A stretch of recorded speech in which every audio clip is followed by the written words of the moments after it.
It may feel productive to submit resumes, brush up that LinkedIn profile, but pause. You may have gotten ahead of yourself and have started your job search way too soon.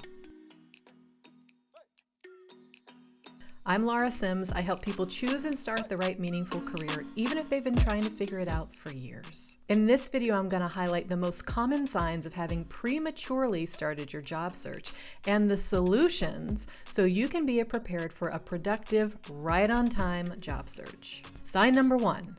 You're applying for jobs you know you don't want, or you're scrolling job boards hoping that the one is going to pop up.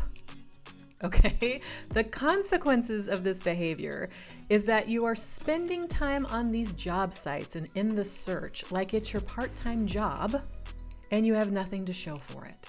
So instead of a productive job search that gets you closer to your goals, it drains you and demoralizes you. The real problem is that you don't know what you actually want. You don't know what will be fulfilling while also meeting your income needs, while also using your strengths. So you're just scrolling, but you don't even know what you're looking for. The solution here is to go through a thorough, intentional discovery process to learn your personal criteria for fulfilling work. You need to know what's going to fulfill your sense of purpose, what skills and strengths you want to use, what your income requirements are, the kind of life you want outside of work, and then you can explore what kind of careers are going to accommodate all of those things. This is exactly the kind of process I take clients through so that they have the confidence and certainty in their choice by the time they go start their job search. To learn what we do, how it works, why it works, even if you've already done career coaching, life coaching, therapy, assessments, all that stuff, this process and approach is different. You have not tried it before. It could be exactly what you need to end your career crisis for good. So to get started, check out my free training. The link is in the description. Sign number 2, you don't get interviews or you don't perform well in the ones you do get. Obviously, the consequences, you don't get any offers and you get discouraged. What is the real problem here? Let's assume you're applying for the right kind of positions to begin with, okay? If you're not getting interviews, if your interviews aren't going well, it can be a sign that you don't know what you have to offer and how to communicate it.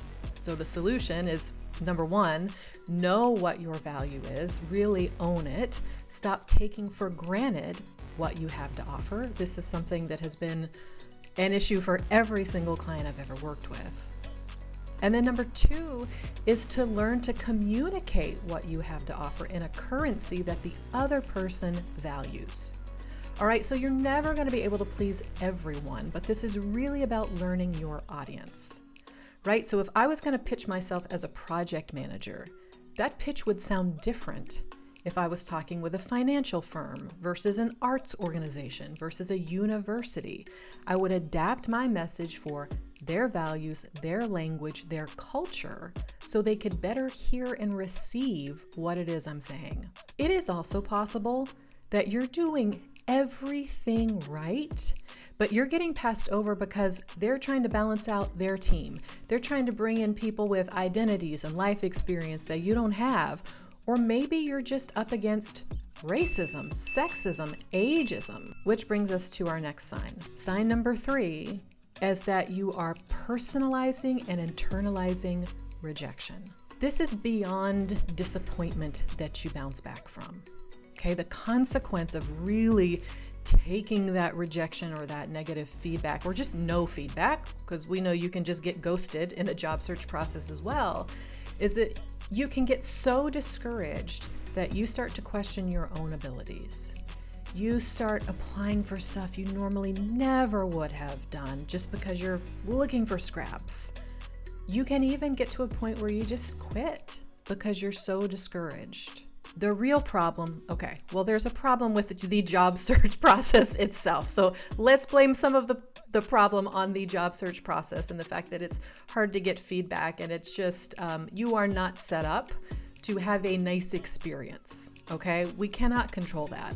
The part of the problem you can control is your own emotional preparation for the roller coaster that is the job search process. And the solution for that is to get the tools, get the community, get the mentorship to help keep things in perspective, to help interpret the feedback you're getting, to navigate challenges and recover from these disappointments. So I was recently talking with a past client.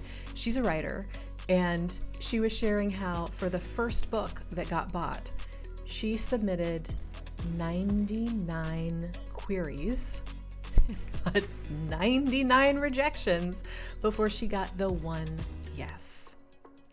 That requires an enormous amount of emotional resilience. It's very similar in a job search process to say, here's this thing I believe in.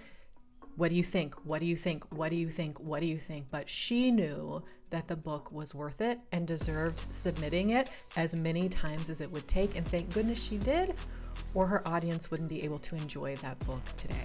So what would help you be prepared for a productive job search? Do you need clarity on what you want? Do you need help communicating what you have to offer? Do you need more support to weather the emotional job search process? Let me know in the comments. And if you haven't made progress on the discovery part of figuring out what you want to do, then do go check out my free training. I'm going to talk you through the exact steps that's working for my clients. I will see you in the free training. Guarantee you're going to learn something new about how to discover the meaningful career that's right for you.